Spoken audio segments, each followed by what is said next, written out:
Welcome to the regular meeting of the April 12th, 2011 Board of Education meeting. Looking at the table, we have Allison Reich, we have Mr. Liu, I'm here, Ms. Iacono, Mrs. Albin, Mr. Carey, Mr. Fatabine. I know that Mrs. Brand is out of town, and Mrs. Dow should be here in a little bit. Oh, I'm sorry. And we have Stephanie, right? Teixeira. Nice to see you. Let's stand for the Pledge of Allegiance. I pledge allegiance to the flag of the United States of America, and to the republic for which it stands, one nation, under God, indivisible, with liberty and justice for all. Okay, the first item on the agenda, it's item 7, approval of minutes. Recommended motion that the Board of Education approve the revised minutes of the regular meeting of March 8th, 2011. Do I have a motion? Mrs. Iacono, seconded by Mr. Liu. Is there any discussion? Yes, Mr. Liu. I just had one protocol question. Or actually two protocol questions. It's Mrs. Dwyer who prepares all of the minutes, is that correct? I guess since Stacy is not here tonight, I'm asking Dr. Tyler, right? Yes. And then, is it only the secretary who has access to the minutes before they are, or to edit them before we see them, or? That's how we do it, right? I send them to Stacy. Okay. Okay, all right. That's, I just wanted, because I didn't know before that you were the only one doing it. I thought Stacy was doing I it. do them and then I send them to her for her review. Okay, very good. Thank you, and thank you for your hard work. Yeah, do we need an acting secretary? Someone's got to just record the motions taken. I think that's it, so. We normally ask Bev to do that in her absence. Does that have to be a board member? You mean in Stacy's absence? I'll be Yes. the acting secretary. All right, you got I'm it. the acting secretary tonight, too. Yes, sir. I do create a separate audio file with the system if you want. Okay, thank you. All right. Okay, so with that, any other discussion on this item? We ready to vote? Yes. All in favor? Aye. It's unanimous, no one's opposed. I better write this down since I'm the acting secretary, okay? All right. Item.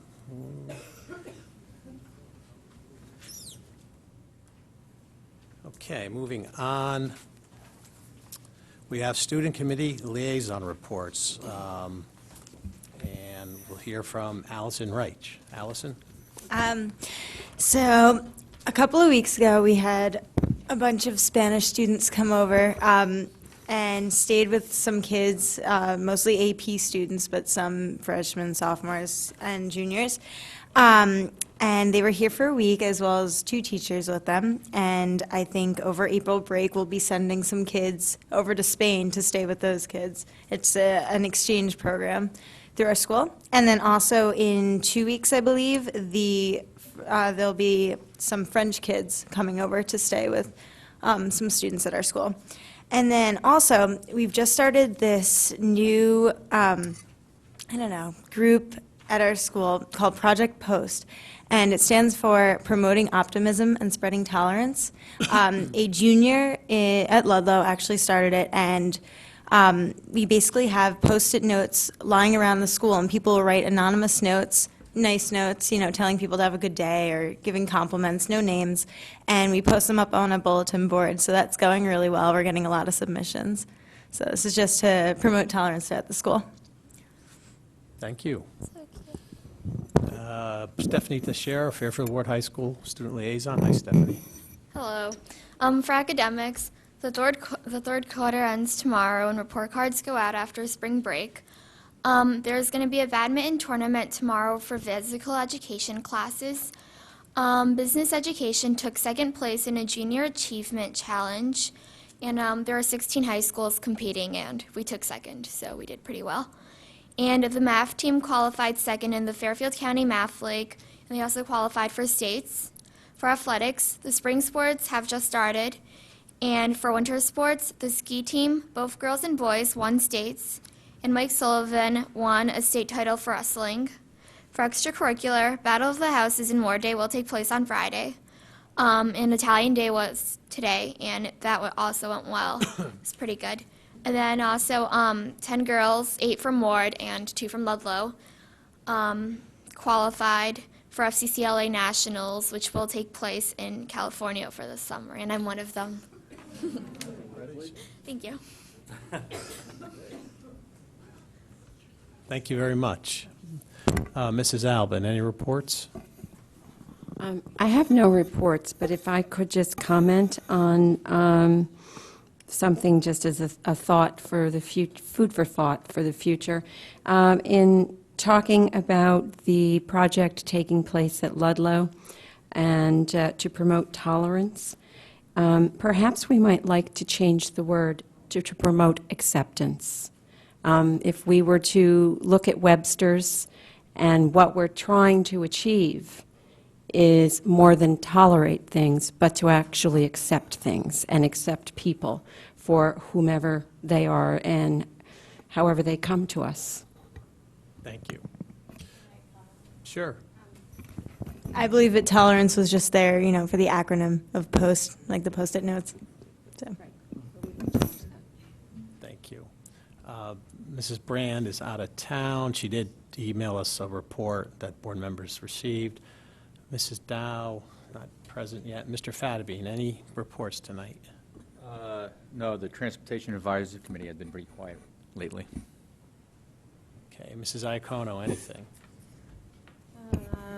Yes, over at Special Projects Standing Building Committee, we are very busy working on the Sherman project.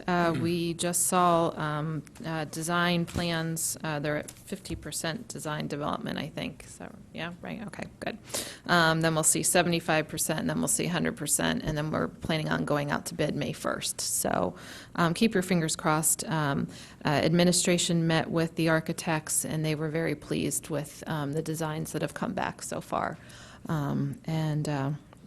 Everything looks really neat. I'll try and, once we get more finalized documents, see if I can get them on an email and get them out to you guys.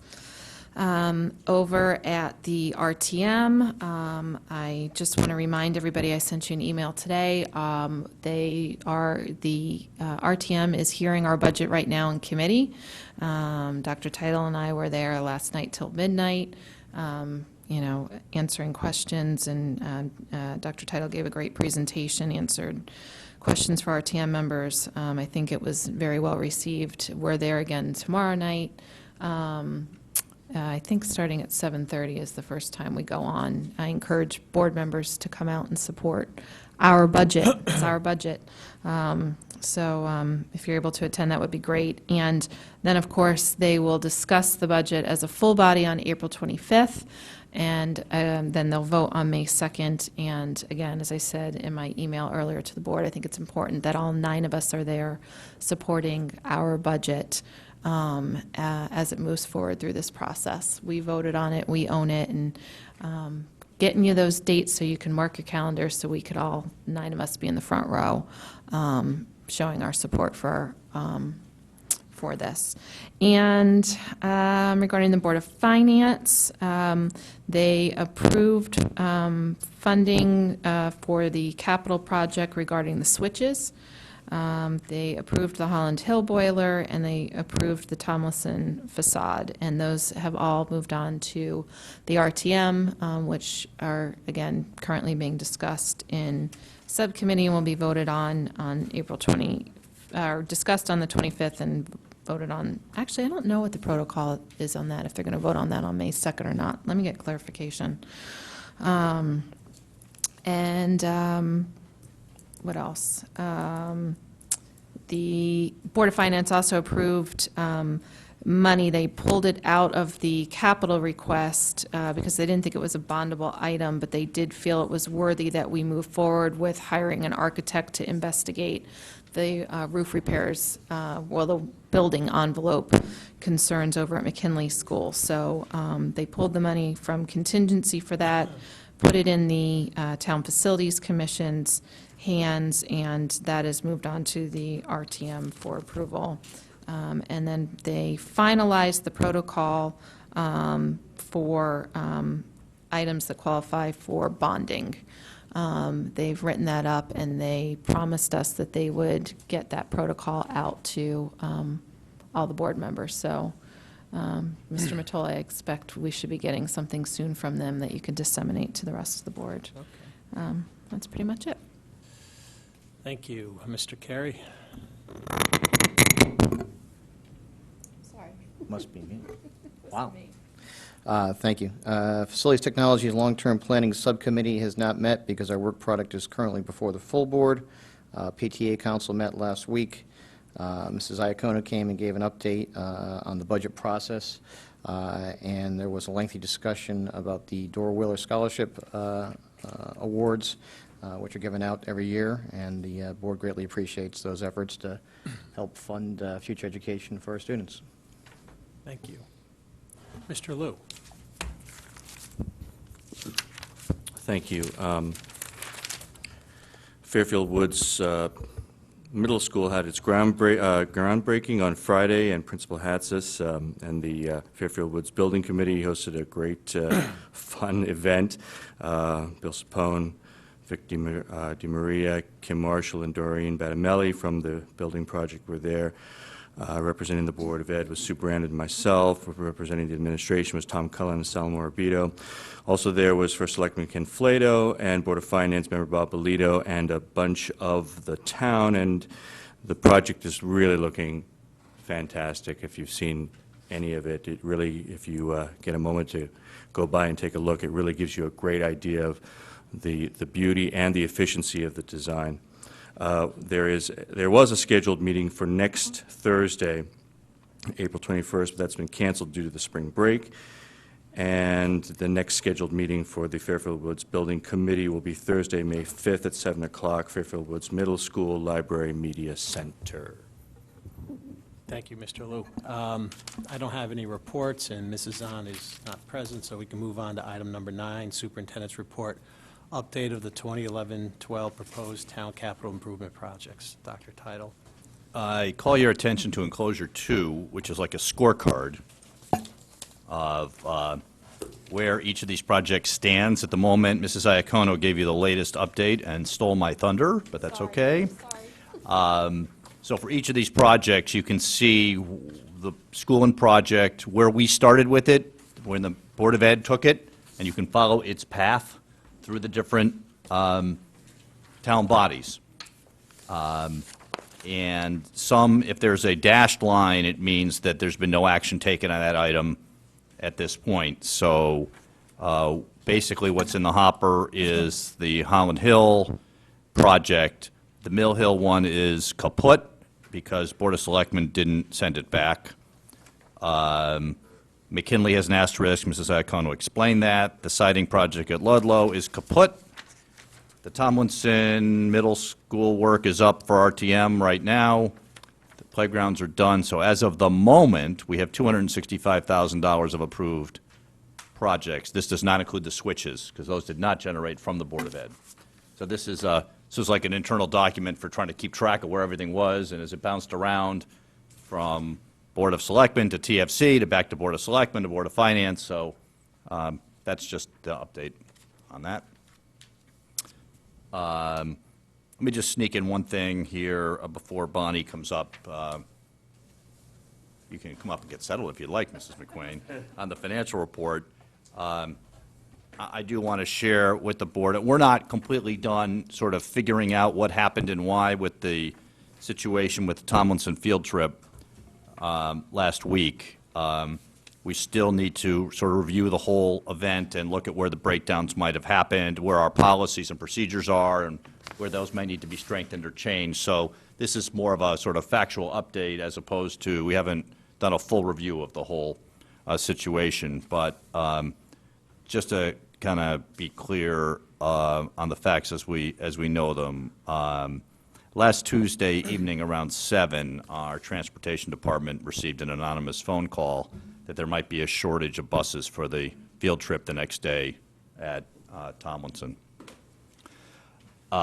Michelle Anderson down at the transportation department and Linda Corby spoke with the tour company that night. It seemed, according to the transportation company and the tour company that everything was set up, but there was enough question about whether we'd have enough buses for the field trip that's when Mr. Fickey went to the school the next morning at 6 o'clock and notices that there's 5 buses, and just to be safe, checks the license plate numbers and the buses leave as scheduled. That set into motion check by Mr. Fickey to the DMV with the license plates numbers. We then find out that the DMV is looking into this ABC bus company, and at about 3 o'clock that afternoon, we're notified that we need to find other transportation for the remainder of the trip because, as we found out, the buses were, their license and insurance had expired on March 31st. So the tour company, working with John and Connie Dawson, arranged for buses down in the area in Washington, and the students and the staff had an adventurous time and rode the subway and got to the rest of the day's events. John then worked on getting permanent transportation from DATCO to take over the rest of the trip. So DATCO then went down there and took it over, and Friday evening, DATCO returned, and the students and staff returned on schedule. We've been in touch with, and Jack Boyle really handled this from our end. I want to give him credit for that.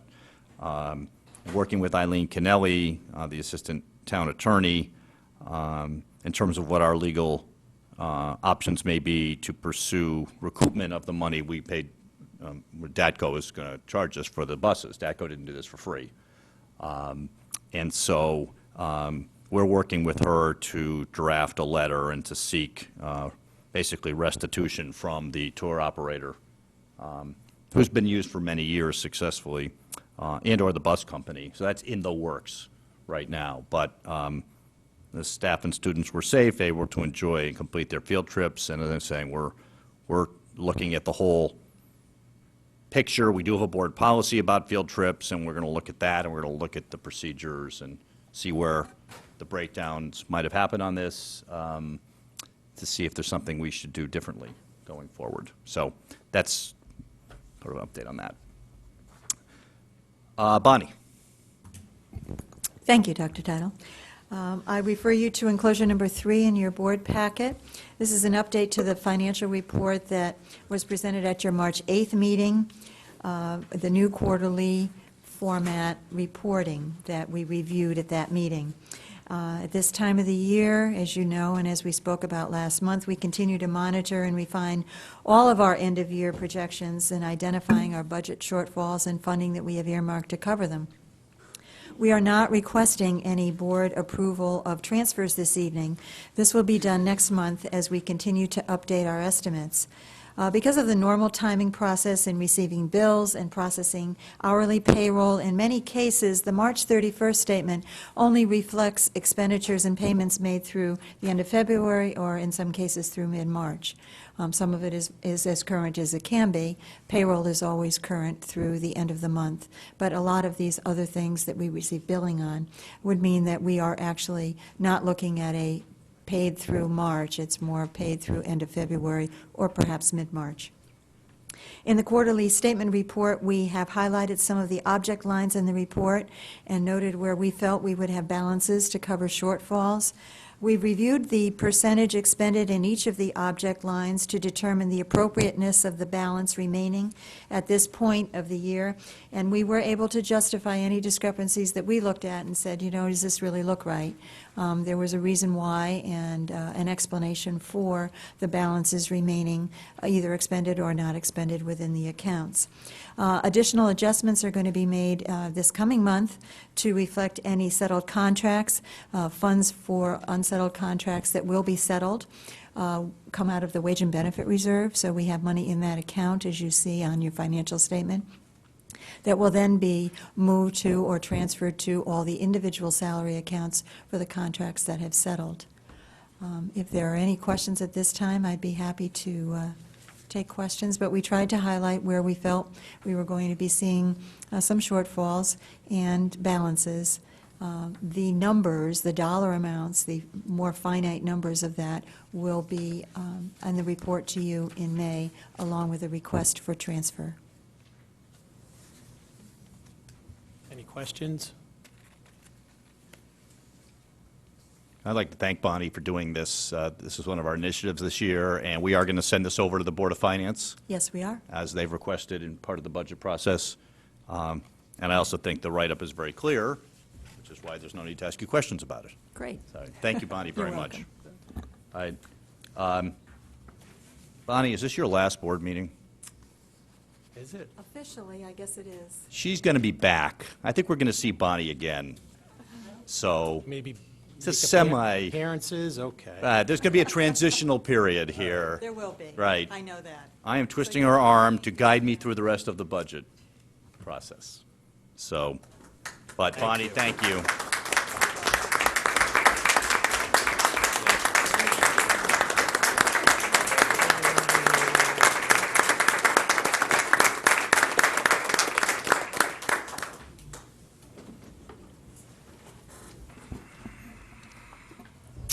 Okay, moving on.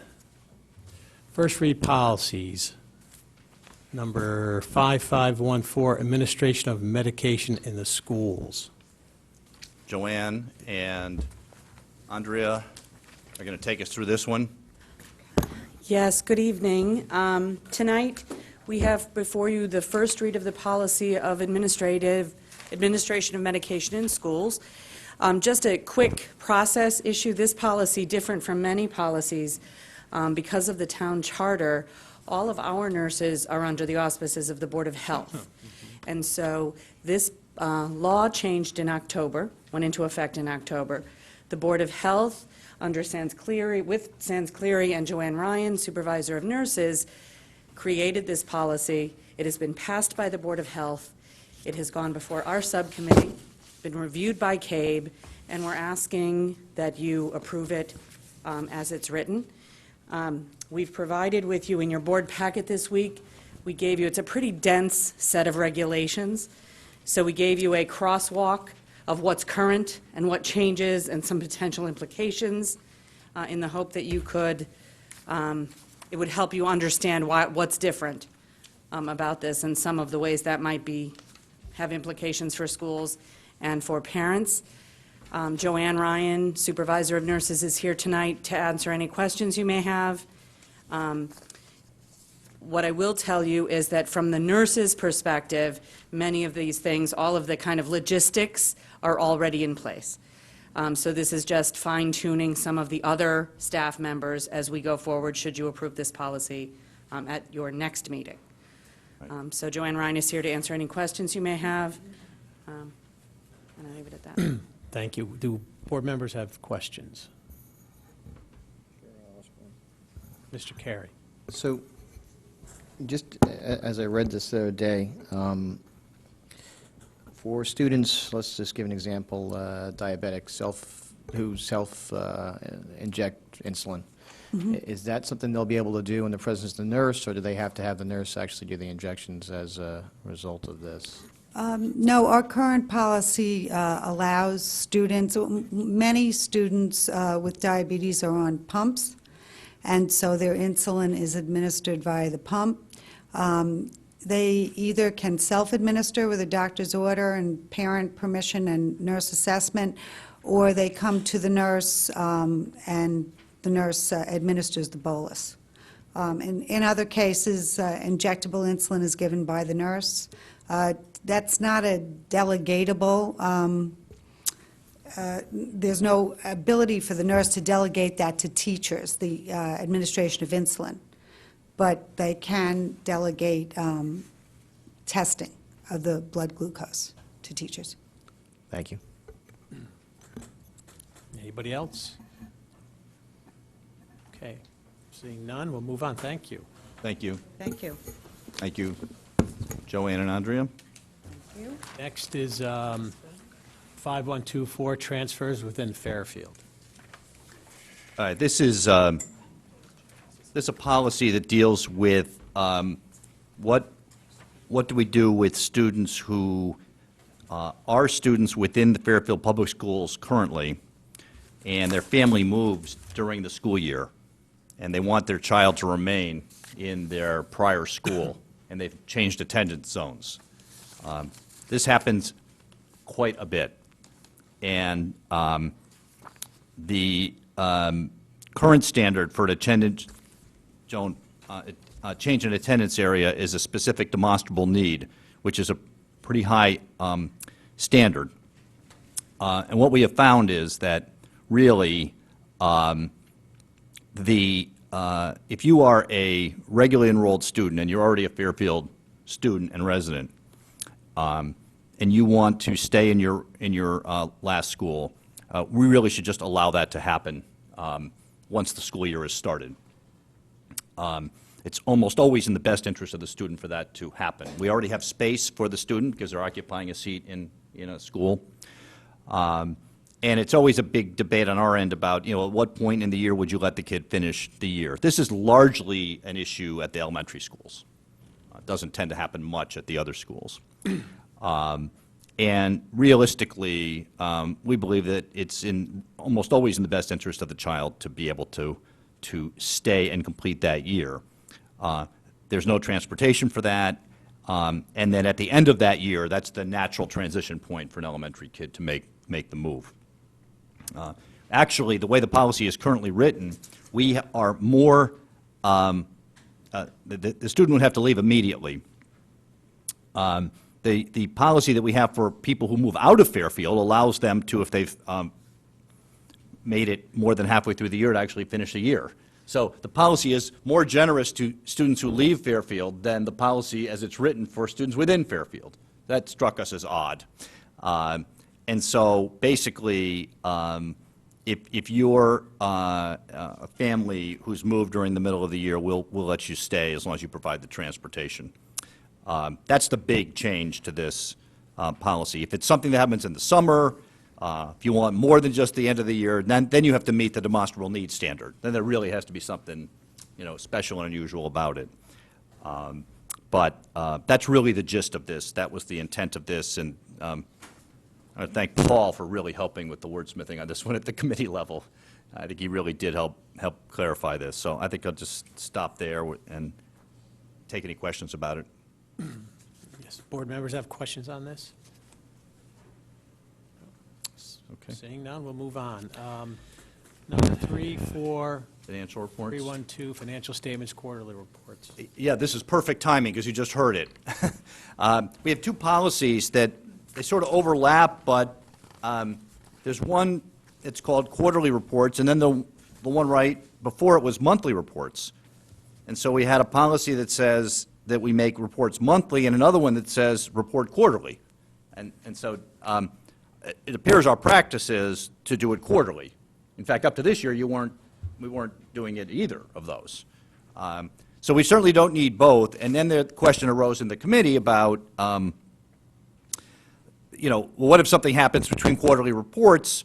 Shouldn't you report sooner? And we said, yeah, that makes sense. So then we added a sentence that if there's a significant change, we would report it at the next scheduled meeting. So in case something happens in between, we can do that. So this is more of a cleanup and brings it in line with our current practice. But I hate to have two policies on the book, really on the same topic, and so that's the rationale for that. Paul, did we get that right? All right. Yeah, I think that's accurate. That's pretty much it. Okay. Any questions? It's a big one. Mrs. Iacono, then Mr. Carey. Oh, I'll let Mr. Carey go first, because you go first. So if I understand this correctly, we're landing on quarterly. And I guess my only question is, I think I heard the superintendent with the rationale in this first sentence, but it almost seems a little nebulous in terms of, we have a policy that says if we're moving stuff between accounts, the board has to vote on it, right? Right. So, which is pretty straightforward and clear. I just think it leads the administration will expose significant change in major accounts. What does that mean? Is significant, what's significant to me versus significant to you? Is the administration comfortable with this language? Because it can open up a can of worms, I think. Well, this came from the committee, not from me. I will say that my initial recommendation was to just simply delete the monthly report one and leave the quarterly one the way it was. But there was a concern at the committee level that quarterly might not be enough if something happens. So that's where it came from. I guess my concern, and I'll let Mr. Fadime's here, I want to put him on the spot, but since he was at the meeting, I want to make sure we don't start delving into the level of managing the school district's financial transactions on a transaction-by-transaction basis here, as I don't think that's our role. I think our role is governance. But maybe I'm missing something here, so I'd be happy to hear what the rationale was for this. Paul, you're the only one left standing, Yeah, so I think the other that, two committee members are absent, so I guess you have to carry the ball here. I think in a sense, a significant change would be something where it's out of the ordinary or something that the administration believes the board should know about in a more timely fashion than a quarterly report. It's something that is an unusual event, I would think. So I think as far as interpreting what that is, I think it's fairly common standard language, and I don't think the interpretation of it is going to be difficult. I think it is, as a policy, it's important that the board is made aware of situations that may change and made aware of them in proportion to how significant that change is. So if it's a significant change, I wouldn't necessarily want to wait till the quarterly report review is done. You'd expect the administration will bring it to the board at the next available time, which would be the next meeting. So I don't think it's a burdensome policy at all. I think it fulfills our duty on the board to review and manage the budget, and it's not necessarily delving unnecessarily deeply into what our job is to manage the budget. So I don't see a problem with it in my view. Mrs. Albin, I saw your hand. I don't believe that circumstance would present itself that funds, it would be necessary to move funds sooner than quarterly. In the time I've sat here, we've never had that happen. I think Mrs. McWane probably can recall better than I, since she breathes, sleeps these books. It's her life. But we haven't had that experience. And so I'm not certain that we need more than the language that was there originally. It would have to be quite an unusual set of circumstances that would require the administration to move funds from account to account. And I just know that they would come to us because it would be a fairly outstanding set of circumstances that would present that situation. The normal course of our business, as the bills come in, I mean, I can, through Dr. Title, ask Mrs. McWane, but she's not faced with a situation where she needs to move funds on a monthly basis or every other month. It doesn't happen that frequently. This is not a request to move funds on a monthly basis. This is just a reporting of where we are. Right, so. I mean, a significant change could mean that a major account's taken a hit or something. Right. So. Yeah, so it's a reporting requirement, not a request to move on a regular basis. That's how is that fair, Bonnie? That's correct, yeah. Okay. I guess the concern expressed by Mr. Carey is what does significant change mean? And I agree with what Mr. Fadabine says, but the problem is you're going to get individual board members who may interpret what significant change means, and then all of a sudden, you know, they're questioning the administration about, how come you didn't tell us about this? Well, I didn't think it was a significant change. So, I mean, we're not going to vote on this tonight, but it should be made abundantly clear with respect to how we vote at the next meeting, what we as a board mean by significant change, so the administration isn't guessing with respect to what that is, and isn't second-guessed later on. That's the concern. Mr. Carey? Yeah, I think you've summarized it fairly well, Mr. Tola. I view our role as granting authority to the administration in terms of how they use the funds, which I think is fairly well defined in our policies already, and then largely verifying that they've met our expectations in terms of that authority. Now, when we start delving into the buckets, I grow concerned that we're going to be kind of entering into a micromanagement zone. So if we want to outline what our expectations are within the major categories, which I think is a bigger discussion, then I think that what we have to do is have a little more clarity there, so it's not subjective, but it's specific. And I don't think, personally, I don't think that's necessary at this point. I think that we're getting good reporting. You know, we had a deficit in special ed this year. We heard that and understood what was being done about it. And so I'm not really sure that this language is something I would support at this time. Mrs. Iacono. I don't think I would support language like this at this time either. I think it's going to cause more harm than good, and just open up a can of worms that we really don't want to go down, because really what the bottom line is, you either want a monthly report or you want a quarterly report. And if we're comfortable with quarterly reports, we have to trust in the administration, should there be some kind of demonstrable need to bring something to our attention, then they will. Because I agree with all of the statements that were made at the table. What I think is a significant change is not necessarily what Mr. Mottola thinks is a significant change, and I don't want to get into a finger-pointing situation. And I think that this language sets us up to be in a finger-pointing situation, and that's not productive for anybody. So if we're going to do quarterly reports, I will not support language like this. If the board would rather do monthly reports, I'm not opposed to that either. I'm perfectly comfortable getting quarterly reports and trusting that things will be brought to our attention when they need to be brought to our attention. Yeah, and in fairness to the subcommittee, I think I know what you were trying to do. If something significant happened, you wanted to have the superintendent report it right away, and I certainly understand that too. So, and that's important that something significant should be reported. So I think if we can figure out what significant change means, it's a matter of trust between the board and the administration, and I'm fearful that at some point, you know, future boards are going to have a different definition of significant change. You expressed it well, Mr. Fatabeen.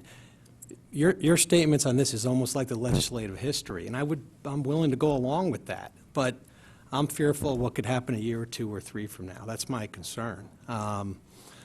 So we're not voting on this tonight, but we need to think about this. Mrs. Albin, do you have something else? Well, I just would ask, so that next month, when we next have this, I'm hearing a number of people, myself included, I'm most comfortable with the original language and having quarterly reports.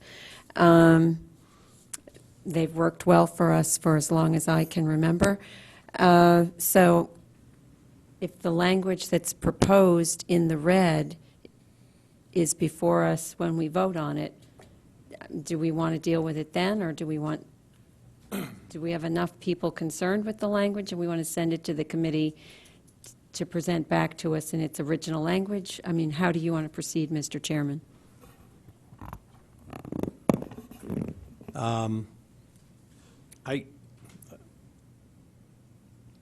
I think it should be sent back with some language in there, that language to the effect that at the discretion of the administration, they will report any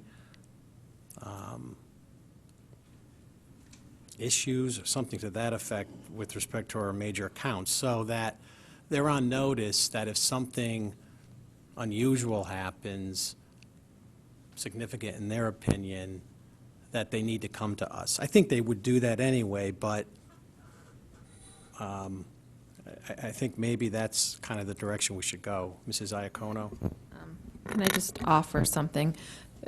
Can we send it back to subcommittee and have them come back and define significant change? What dollar amount is it that you want raised to our attention? I mean, that's really what it boils down to, right? You're running a deficit, so At what point, what number do you want the board to be made aware? $1 million, $50,000, $10,000? But I would suggest that if the members are uncomfortable with that language, what I would recommend, speaking on myself, not the committee, Right. first thought would be to try and define significant change by some % variance from the original budget. Okay, So you that's have fair. a guideline as to if I don't know of a number, 10%, 20%, whatever the number the committee decides on is a significant change. So when your numbers start deviating from that defined % of the budget or variance, then you would think that would trigger an event where you should notify the board. I think that's, I'm really surprised the resistance this is getting, in the sense that, because it's not uncommon for significant events to be brought to the attention of the board, and having a policy to that effect, I don't think should have been controversial, but evidently it is. And I'm a little surprised at that. I don't know what the fear is. I think we're all reasonable adults, and $1 is not significant, but maybe, 100,000 is.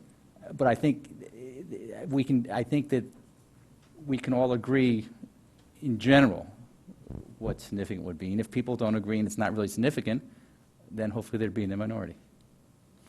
I don't think it's unreasonable, in my opinion. Go ahead. I like the idea of I think there is some subjectivity there, and people are going to interpret what significant is. It's just going to happen. When you have 9 people, it's going to happen. But I really like your idea of coming up with the variable, and if we could send it back to subcommittee, have them define that, then I would be much more comfortable with that. A question, you want to leave the monthly reports as being deleted either way? Yes, I do. And we can bring that one back, right? Well. Or do you want to bring them back as a pair? Bring it back as a pair, Okay. because depending on what happens with the quarterly That's true. reports, you may want monthly reports All right. still. Okay. So we're in agreement that we're going to refer that back to the subcommittee for them to work on a definition of significant change. Is that correct? Yes. Right. Okay. Well, okay. Okay, thank you. Next is presentation of physical education curriculum, grades K through 5. Dr. Rosado, do you want to introduce this with Mr. Abraham? I think we're going to need to maybe move because it looks like we have a little presentation.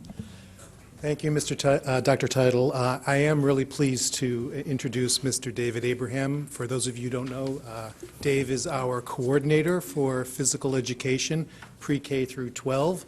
And tonight he and his team actually are going to be presenting the pre-K through 5 PE curriculum. What's great about this is in the last couple of years you have heard and accepted and approved the middle school and high school PE curriculum. So this will be the pre-K through 5, and it'll bring the entire sequence up to date. You received the packet last week, and you'll notice there are 21 units of study in the packet, and Dave's going to be touching on those throughout the presentation. Mr. Abraham. If you want a couple of, that's great. Thank you, Dr. Rosado. Before I begin, we have some elementary physical educators here with us tonight, and I'd just like to take the opportunity to introduce them. And before I introduce them, I'd like to thank them publicly. They were all involved in this revision process, and I want to thank them for their contributions and also thank them for the wonderful job they do every day with our children in the elementary schools teaching physical education. So I see Amy Gagnon, if you could just stand, at Riverfield School, Janice Marin, McKinley School, Patty Cassay, North Stratfield, Sean Dolak at several schools, Matt Sino at Mill Hill, and Mark Kalinsky at Burr. Thanks for coming. Tonight, some objectives. I'd like to provide you with a brief overview of the research on links between fitness and academic achievement, and also help you gain a greater understanding of how physical education programs impact student success, and provide you with a brief overview of the elementary physical education curriculum. This is a quote I found from the National Association of State Boards of Education, and in this quote they're saying how important it is for our students and staff to be fit physically, mentally, and socially, and our elementary physical education curriculum, in addition to our other curriculums at other levels, do address these areas. Like adults at work, it's extremely difficult for students to be successful in school if faced with these life-disruptive challenges. And these challenges can be diminished with higher levels of fitness. Research has shown that these outcomes are more prevalent with children who have low levels of fitness. They just don't do well in school. And on the flip side, here are some examples of outcomes that are more prevalent, that are associated with students with higher levels of fitness. They just perform better academically in school. They feel better about themselves. They just manage their time better. And the research has shown that quality physical education programs do have a significant impact on academic achievement. Naperville, Illinois has embraced a culture of fitness, a suburb outside of Chicago. And 6 years ago, they identified a struggling group of students in English and mathematics. And what they did is they started an innovative program, and they scheduled physical education just before their English class. And the students who did this are showing an average of a half a year ahead in reading over those who did not schedule phys ed ahead of before their English class. And also, those same students having physical education directly before math showed dramatic improvements on standardized tests. In California, in 2003, the State Department did a study, and the findings were that they found that higher academic achievement was associated with higher levels of fitness. And they also found out that students who achieved 3 or more of the fitness standards showed the greatest gains. They did the study with grades 5, 7, and 9. I'm sharing you the results with grade 5. And here are the results. The numbers on the bottom represent the number of fitness standards. The percentiles are to the left. And you can see as students attain the levels of fitness, as they go all the way up to the 6 tests, they have the greatest improvement on their standardized tests. This test, the Stanford Achievement Test, is comparable to our Connecticut Mastery Test at the elementary level and CAP test at the high school. Healthy students are better learners, and research has shown that these students miss fewer days of school because of illness and exhibit greater academic achievement as a result of the physical vitality gained through physical education. What is our goal in physical education? We want to provide all the students with cognitive and physical tools that are necessary to enjoy a lifetime of physical activity. It's our inherent mission as physical educators to develop them and provide them with those skills so that they can be active for a lifetime. Here are some provisions of quality physical education, and I'm very happy to say that our entire physical education program, especially the elementary level, which I'm bringing to you this evening, addresses all these areas, and it provides a unique opportunity for all of our students to acquire the knowledge and learn skills needed to be physically active forever. Our program exposes children to the fun and long-term benefits of movement, and it provides them a wide variety of activities that are age-appropriate and enjoyable. There is a difference between physical activity and physical education. Physical activity is just a behavior. It's something that we do. Physical education, what that does, it's a curricular area. We have a classroom, indoors and out, and it teaches children about physical activity. And our physical education program at the elementary level, by participating in this curriculum, it provides children with a wonderful opportunity to be challenged in many different ways. They are interacting with their classmates in a group activity setting, and very importantly, they continue their personal growth in physical skill development, which continues on in the middle and high school years. A lot of our students find success in physical education, thus they develop some self-esteem and more confidence with themselves, and what we're hoping as physical educators is that that confidence assures them that they can be successful in the classroom also. It's all about lifestyle, and it's all about what happens after physical education class, and our program helps to prepare students for a life after school. Let's take a look at our elementary school physical education program. It's a pre-K 5 program. The students have physical education 2 days a week throughout the year, and the classes are 30 minutes in length. When I met with the staff 2 years ago to begin this process, we set a couple of goals, and what we had to do first was we needed to align the curriculum with the state standards, in addition to making sure that the content in our document reflect current trends in physical education.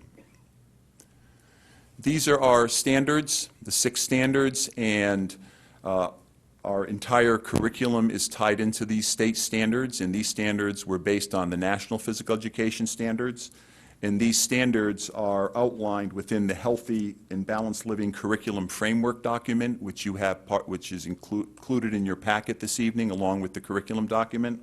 And the standards were developed by applying the characteristics of a literate person within the context of health and fitness. Activities within our curriculum promote fitness, the motor skill development, teamwork, and the appreciation and importance of exercise for a healthy lifestyle.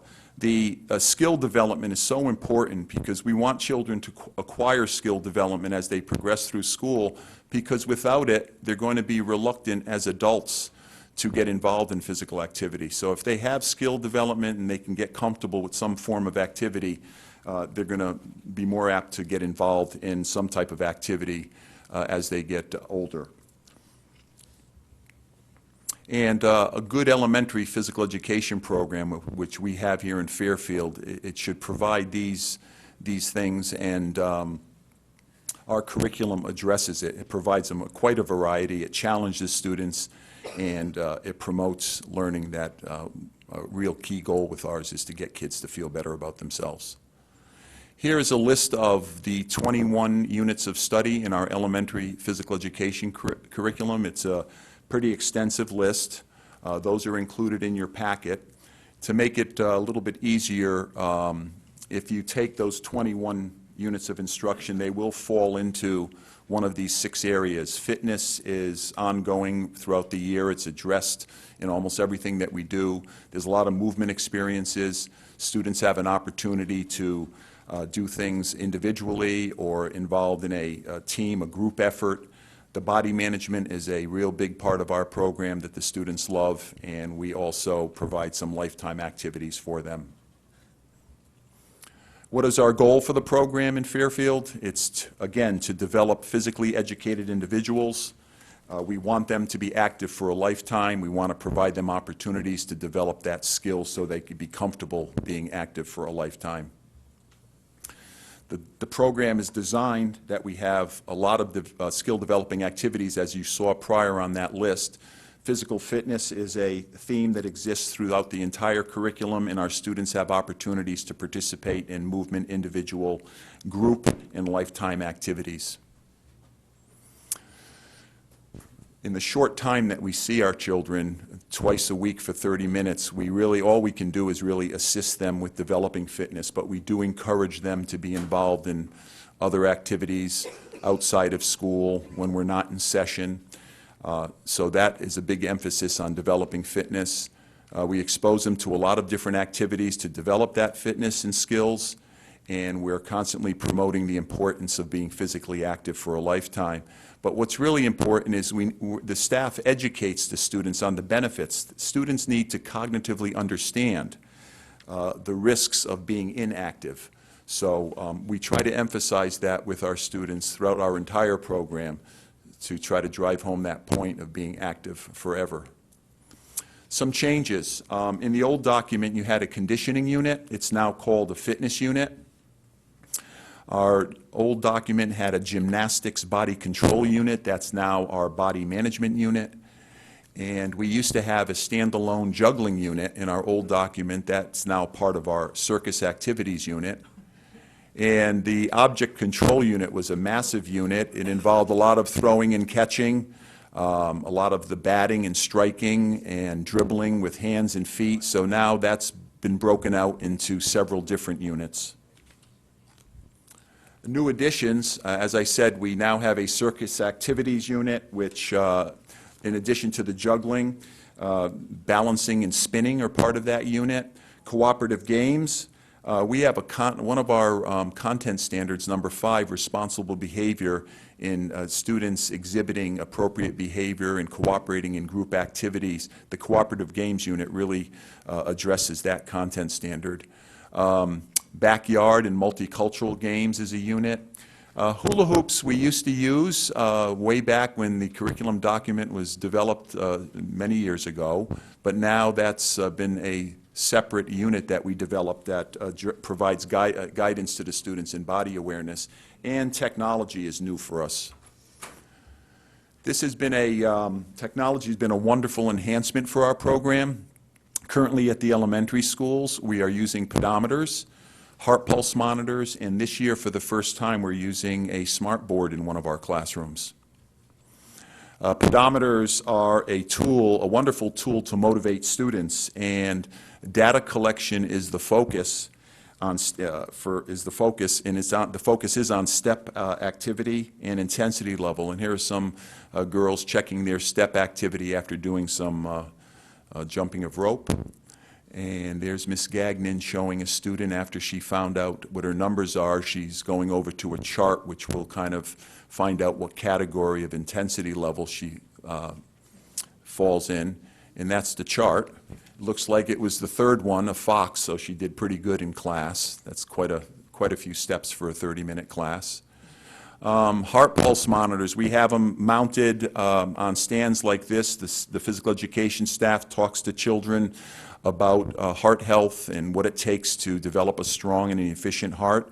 And they talk about heart rate and what it takes to elevate their heart rate. So at times during class, students can go over and hold on to the heart pulse monitor to get an idea of their heart rate going up.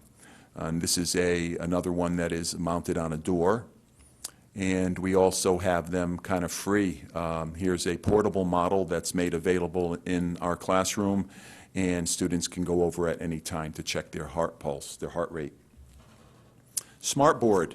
As I said, this is new. We're currently using a smartboard at in our Riverfield Phys Ed program, and Amy has done a wonderful job using this and incorporating it into her instruction.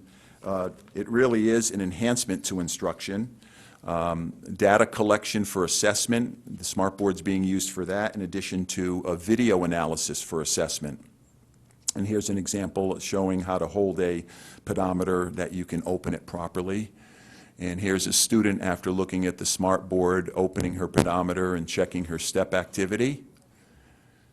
Here's one of our student teachers working with a student. They were doing a basketball unit, and the student is drawing an arc, what he thinks is an appropriate arc to shoot a basketball at the basket. And here are some of our kindergarten students. Many of our staff use what we call an alphabet warm-up for class, where kids can go over and choose a letter of the alphabet, and there's a number of activities associated with that letter. And they used to have, you know, posters and folders on the floor that kids can go and just pick up the letter A and look at the different activities. Well, now we're using the smartboard, so they can go up at any time and touch a letter and then touch the activity and get instruction on what they're going to do. Our children will benefit from a comprehensive physical education curriculum where they learn the skills that are going to set them up to develop the competencies they need to physically be active forever. And that's our job.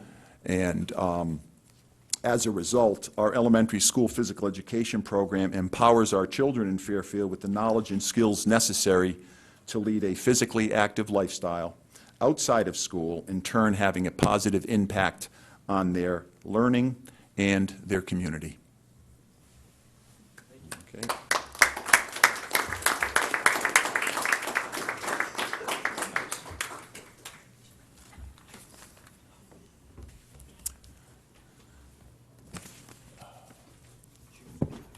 Thanks. Any questions? Thank you. Yeah. Any questions? Mr. Liu?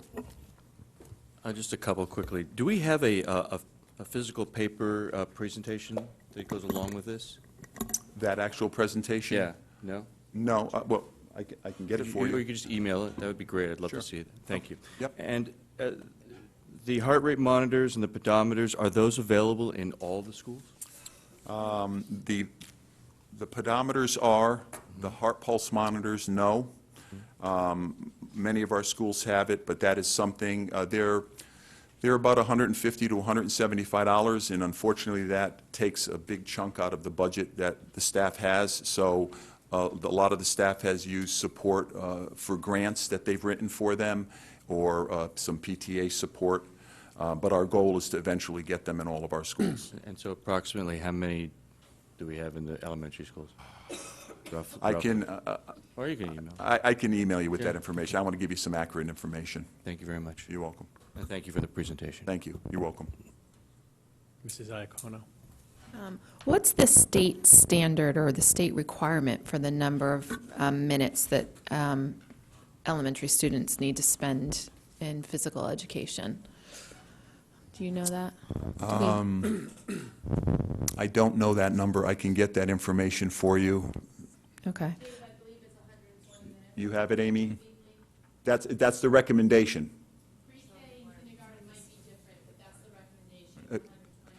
You were asking for a recommendation, or yeah. is the actual number that in Connecticut they require? Well, I guess both, actually. Well, the recommendation by NASB is 150 minutes per week. Okay. 150 per week. Right, And and so our kids are getting only 60. 60. Wow. Wow. That's a bummer. We'd love to get an increase. And Just comment on that a bit. One thing is that every organization, national organization, whether it's art, music, PE, whatever. it's always all right, higher, yeah. Their recommendations, if we implemented all the recommendations, They'd be in school all day. right, the school day would go till 5 o'clock, which might not be a bad thing. Right. Right, particularly if they're doing all this physical activity. That's the only caution, is the groups are, very interested, obviously, and they're right. In a perfect world, that's what you'd be able to do. So I think you find in almost every area, every content area, school systems tend to be short of what the recommended numbers are from the organizations that sponsor it. Right. And then my other question is, do we still have instances in some of the elementary schools where we're having to double up on physical education classes because of enrollment constraints? There are a couple. Janice, would you like to answer that? Janice is at McKinley. She can be more specific. Sean and I teach half our week doubled up. So all day Monday, 9 classes, Tuesday off, 8 classes Monday, 5 classes Wednesday. Do you mind coming to the mic? I have a follow-up question. And I was just made aware that Osborne Hill also does a lot of doubling up, and Yeah, that should be on. Do you, There's a button there. It's not on. Yep. There you go. does this impede the ability to deliver the curriculum? In what respect do you mean? How, do you have to adapt the program because you have 2 classes in a PE period? To a small degree. We have a large facility at McKinley, as you know. So we're able to either be outside if it's great weather, so we can fill the whole field, but sometimes it does impact. And then, but generally speaking, you have 2 teachers then in the classroom if it is double doubled up? classes, it's always 2 teachers. Okay. the number, delivering the curriculum, they're not shortcutting the curriculum because of the size of the class. If anything, what happens is because of the numbers, children might not get as much activity or enough repetitions at doing something because there's just more bodies to deal with. But they're not being shortchanged for the most part on the curriculum. And also, our class sizes are smaller at McKinley, Right. which takes care of a lot of that. So a double class wouldn't be the same as a double class at another school. Okay. And at Osborne Hill, it's a little bit more challenging because the facility is extremely small. The facility is nearly half the size of the McKinley Gymnasium, and they're doubling up classes there. So there are more constraints, but the curriculum is being delivered. But at times, you're just not going to have the activity that you want to have with a class that big. Gotcha. All right, great. Well, thank you. Welcome. Mr. Carey? Yeah, I'd like to thank Mr. Abraham and the staff for an excellent curriculum. I think you guys have done a wonderful job with this. Thank you. To some of the points that have been made, physical activity is key in helping us, especially at the elementary level, make up the growing gender gap between boys and girls. And to the extent that we can add a few minutes into that and maybe look at that, it would be something that I would like to see and strongly support. I know that there's always a battle there, but that activity is important to reset boys and to give them a fair chance to make it through the rest of their day. So it is essential part of our curriculum. I also do want to piggyback onto something that Ms. Iacona said, and you just stole my thunder a little on that, and that's fine. And I don't need an answer for this right now if you don't have it, but to the extent that we are doubling up classes, I'd like to know which schools we are, because I understand that we are at Riverfield as well, potentially, and if that's not true, then I might have a misunderstanding. But we have different sized gyms around the district, and McKinley's a very large gym, as is a new facility. Riverfield's one of our smallest, and that's a building we're looking at expanding and adding more students to. And what I'm particularly concerned about is understanding how much your curriculum here is limited by having 44 kids in a small gym. Because as we make those plans to expand that building to in excess of 500 students, if we have a gym that's designed for a building that's much smaller, that's going to impact your ability to deliver this curriculum, I think.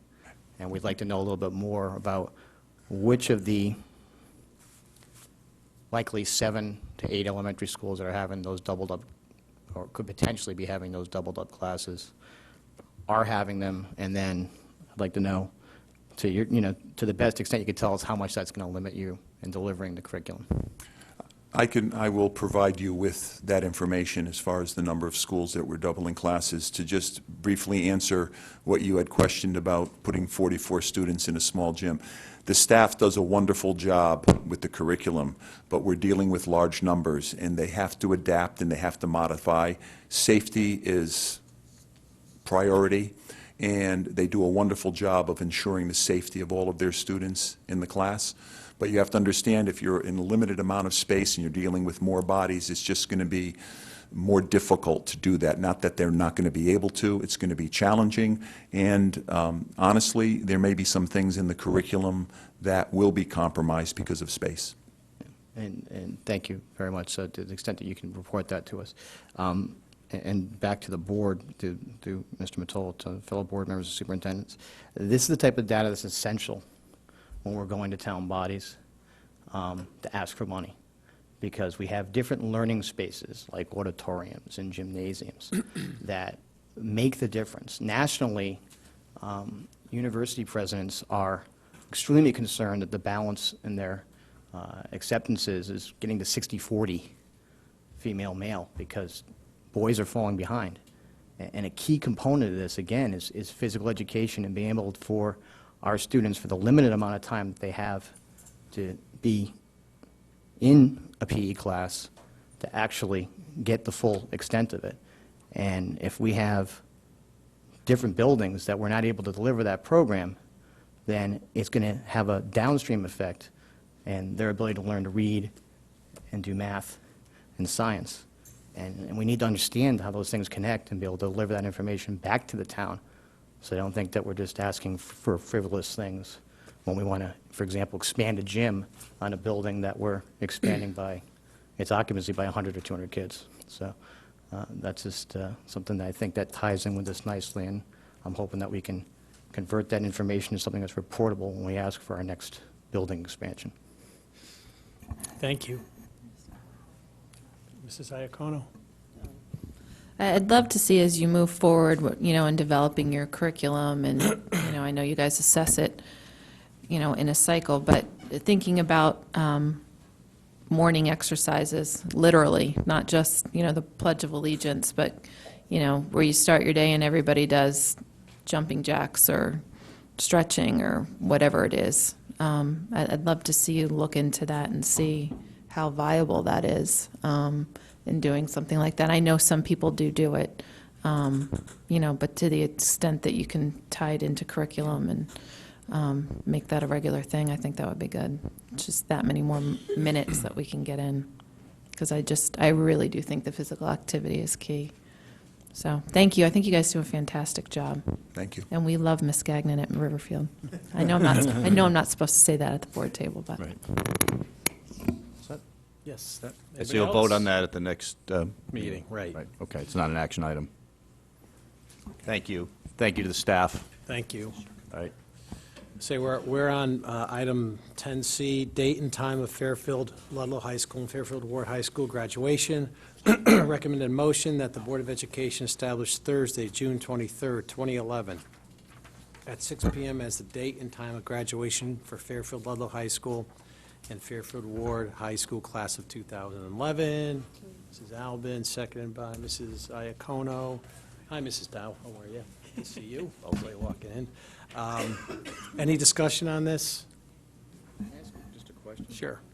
So I've had a couple of parents approach me. Is this going to be at the same time, day, or not the same time, but the same day as the middle school graduation?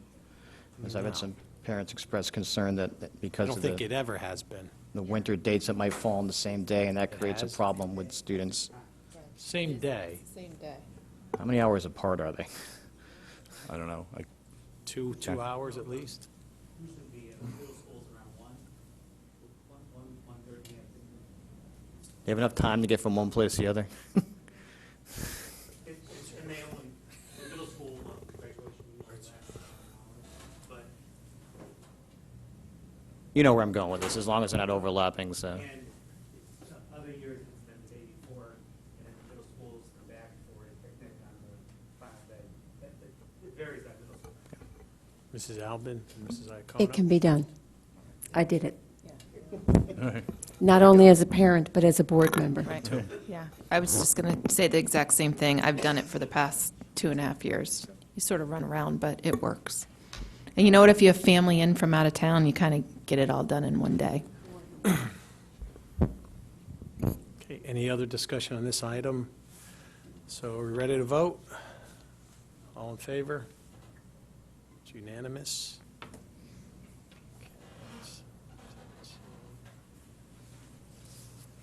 All right, item D, approval of collective bargaining agreement between the Fairfield Board of Education and the Fairfield Educational Paraprofessionals Union, CSEA, SEIU Local 2001 CTW.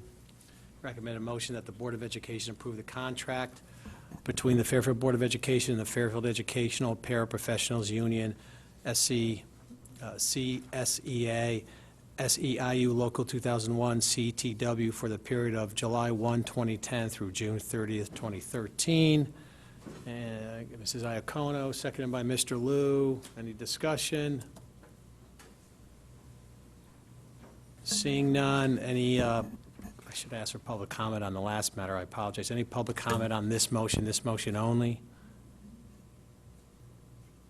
Seeing none, are we ready to vote? All in favor? It's unanimous.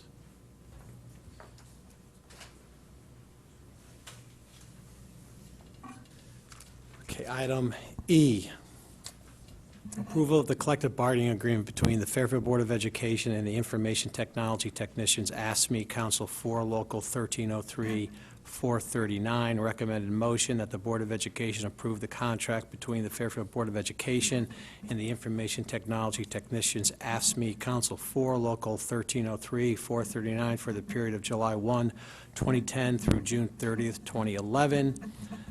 Can I have a motion? Mrs. Iacono, seconded by Mrs. Dow.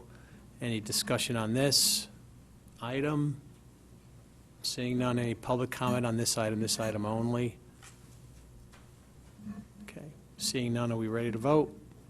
Okay. All in favor? It's unanimous.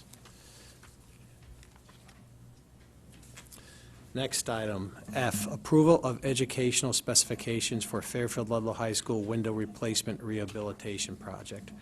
Recommended motion that the Board of Education approve the educational specifications for the Fairfield Ludlow High School window replacement rehabilitation project. Can I have a motion? Mr. Carey, seconded by Mrs. Dow. And do you want to comment on this, Dr. Title, for, Now, if you have questions, Mr. Cullen will be Questions? happy to answer them. do any board members have questions? Questions? Pretty straightforward. Okay, straightforward, all right. Any public comment on this item only? Seeing none, is the board ready to vote? Okay, all in favor? It's unanimous. Item G, approval of educational specifications for Fairfield Ward High School re-roofing project. Recommended motion that the Board of Education approve the educational specifications for the Fairfield Ward High School re-roofing project. Can I have a motion? Mrs. Dow, seconded by Mrs. Iacono. Any questions by board members, discussion? Dr. Tyler, do you need to say anything on this? No. Okay.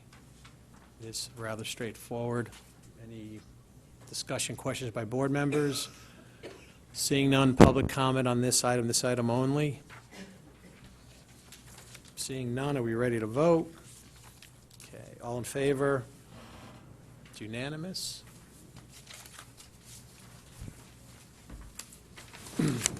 Okay, moving along, public comments and petitions. During this period, the board will hear comments and receive petitions from any citizen present at the meeting. Any single presentation must be limited to 2 minutes, and audiovisual equipment cannot be used without the advance authorization of the chairman. The board will not hear comment on individual personnel matters or comments addressed to a specific member or members of the board. Decorum will be enforced. Citizens are asked to comment on any voting item at the time the item is under consideration by the board. Any public comment tonight? Oh, not seeing any public comment. We'll move on. Open board comment, item 12. Is there any open board comment tonight? Mrs. Dow. Yes, hi, thank you, and I'm sorry for my being late here. My physical therapy for my ankle ran later than I expected. And since I missed the reports, then I just wanted to give a report on CABE. I mean, CABE, there is no report, I'm sorry, on SEPTA is what I have to announce on. And just, they have their meeting tomorrow night, and they're giving out 2 Friends of SEPTA awards, one to a parent at North Stratfield School who's very involved in a volunteer, Jean Galati, and also to an ed trainer at Osborne Hill, Carol McDonald. And then following the presentation of the Friend of SEPTA Awards, they'll have a presentation by Lori Mediati on their health curriculum. And then just something that they just did this week, and it's a community outreach program, which was really wonderful. It comes under their We Care about the community, and they're giving back, since so many people in the community, support them. They've had decided that they want to give back to the community. And they had an art day on Saturday where the kids got together and they drew pictures and wrote notes, and also brought with them all types of goods to be sent in packages to soldiers in Iraq and Afghanistan. And so they had a collection of these materials. They did all their artwork, and then they were passing it on to Project of the Heart, which is based here in Fairfield, a group that sends care packages like that to our soldiers, and it's a nonprofit group that has sent over like 5,000 packages since the wars have begun there. So I just wanted to let you all know about that and thank them for their goodwill and caring for others. Thank you, Mrs. Dow. Mrs. Iacono. I just had 2 things. First, I just wanted to thank the PTA Council for the opportunity to speak about the budget process. I think it was a really good meeting, and I appreciate them giving us some time so we could come out and just talk about the process. And then the other thing I just wanted to kind of throw out there was whether or not we should have a special meeting before the RTM vote regarding a discussion on the $2 million cuts that we're already faced with. I don't, and I'm just kind of putting that out there as food for thought. The reason being, I don't, this $2 million cut that we're already facing is going to affect everything throughout the district. I mean, as Dr. Title said before, we're going to have to look at everything. It's going to affect every level. I, for one, am concerned about what an additional $1.9 million cut will look like to us, because those are the quote-unquote rumors that I'm hearing, that the RTM is looking at, and they are just that, rumors. I don't know, it could go nowhere. But I'm wondering if we had a discussion about some actuals that could be happening, if that will help give people a clearer picture as to where we're going with the district, since we're facing these cuts. I don't know, it could be a ridiculous idea. I just, yeah, I'm just kind of putting it out there. Yeah, my concern is that I really have to go through a pretty involved process involving staff at all levels of the organization to come up with any kind of recommendations that I want to bring out publicly. And I think it's going to take me time. Plus, we do have a shortened break coming up. That's right. So trying to fit this in, I just don't think it's practical. I think I'd rather, I think I'd rather pass on that opportunity for that reason. Not that we couldn't come up with something, but before I bring something out, I really want to have a chance to work it through with the staff. It's a big school system, and being relatively new, I want to make sure that we've really had a chance to think it through with staff at all levels. Okay. Yeah, I Thank understand you. what you're saying, but Okay, thank you. thanks, Pam. Yeah, and I understand what you're saying too, and I think it's a good idea. I understand what Dr. Title's saying also. The reality is, for some reason, and maybe this is based somewhat on history over the last several years, is that certain people in this town who vote on an educational cut don't think it's going to change anything. That's the reality. And if we have a $2 million cut already, there may be a more significant cut on top of that. It's going to change our school system. That's the reality. So people need to be prepared, and in May or June, when we're sitting here trying to figure out what to do, we're going to have to make some very, very difficult choices, and I hope the parents understand that. Mr. Carey. Change the subject, two quick items. One is I noticed in our enrollment sheet this month, we've apparently since, or in the month of March, increased by 12 students. We were down 44, now we're down 32. I lost my February sheet, so if at some point in the future administration could just verify for me, did all those 12 come at the elementary level? And you can send us an email later. I don't need an immediate answer on that pop quiz, but I'm just trying to get a feel for where, are those kids coming into lower levels and moving their way up, or are they coming into other levels? And it seems like we have if you want to give us any other editorial, it seems like we have a disproportionate amount of that loss. 40 of the students out of the net seem to be leaving at the high school level. So if there's any rhyme or reason why that the administration or central office might have any insight for us there, why we seem to be losing them at the latter stages, unless it's just people moving out of town for need. The other thing I just wanted to bring up is that I had an opportunity a couple weeks back to go to North Stratfield School and see a program where Ward high school students were teaching fourth graders. And it was, I believe it's Mr. DaCosta, if I got his name wrong, I apologize, who does this program with his students, and they come and give history lessons from projects they do to the fourth graders. And I think it's a great program. It was wonderful to see. And it obviously shows the students what a potential career path can be. The high schoolers, what I found was particularly interesting was how captivated the fourth graders were with someone who was closer to their age as a peer in terms of learning. That, combined with the fact that they had an a cappella singer actually singing part of the lesson, made it more interesting. But the fact that the young man who I got to see teach went to North Stratfield School and was able to answer questions such as, I got interested in singing in my chorus class here, I think really resonated with the fourth graders, and I think it was a great program. If you have a chance to go see it, my fellow members, I highly recommend it. So thank you.